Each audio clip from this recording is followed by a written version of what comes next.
Hey folks, the flood warning continues until 8:15 tonight and may well go beyond that. As you've seen in the newscast, water has still not gone down in many areas in eastern Hidalgo County, parts of Willacy County, northwest Cameron County. The rain today moved through there earlier through the southern part of that warned area, but now has disappeared up into the northern Hidalgo County, up into Brooks and Jim Hogg counties to the north of us. Don't think we'll see much more this evening. We're probably about done for this evening, but spotty stuff possible again tomorrow. Future Track suggests that by 11 o'clock there's not much out there, but by tomorrow morning a few clouds show up, spotty showers show up again, but spotty again the key word. We don't see a whole lot. Today was pretty isolated.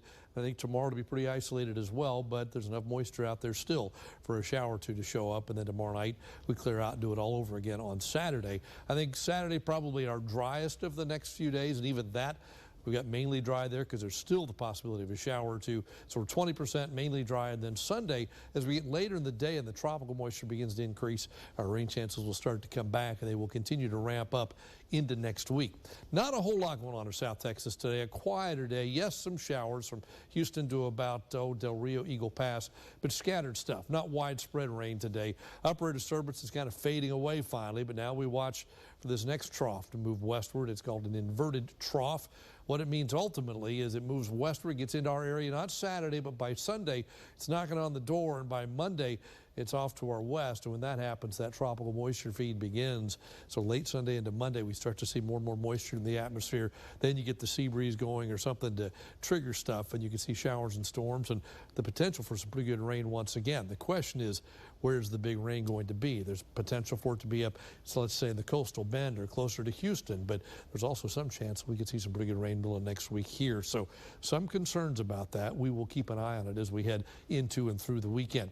These are the current temperatures. Some of the thermometers still out of whack today, including Harlingen and Raymondville, but it's 88 in Port Isabel, 91 in Brownsville, Weslaco, 92 to 98 across the western part of the valley. Overnight lows tonight will be in the 70s, valley-wide, but just barely in some places. 79 Port Isabel, 78 in Brownsville. And then tomorrow, we're back in the mid-90s again. If you pick up a shower, you'll be a little bit cooler briefly, but still should manage to recover even after any showers. Normal high for this time of year is 95. We're going 95, 96, 94 for Sunday. Record's not going to be threatened. Still a lot of moisture around and not a big chance of temperatures reaching 100 anytime soon. Let's take a look at the tropics, because the Atlantic, we are, 3 weeks, almost 4 weeks now into hurricane season. The Atlantic's still very, very quiet from Texas to Africa. A lot of dust embedded in there, so really nothing going on. Pacific becoming more active. We got Tropical Storm Alvin out here moving to the west. Another system well south of Mexico moving westward as well, has a 50% chance of developing the next 5 days. All of that staying well away from land. Your first 1-5 active with the forecast for tonight, then partly cloudy. Can't rule out a brief shower, but that's all it would be at most. Then tomorrow, isolated showers again, probably less active than today, but there'll be some stuff around. About 95 tomorrow afternoon. 96 Saturday. By late Sunday, a stray showers possible, and then the rain chance ramps up next week. And there's the 4th of July holiday. And look at that, a spotty storm even possible then as an upper air system stalls off to the west of the valley. That's your updated First 1-5 forecast.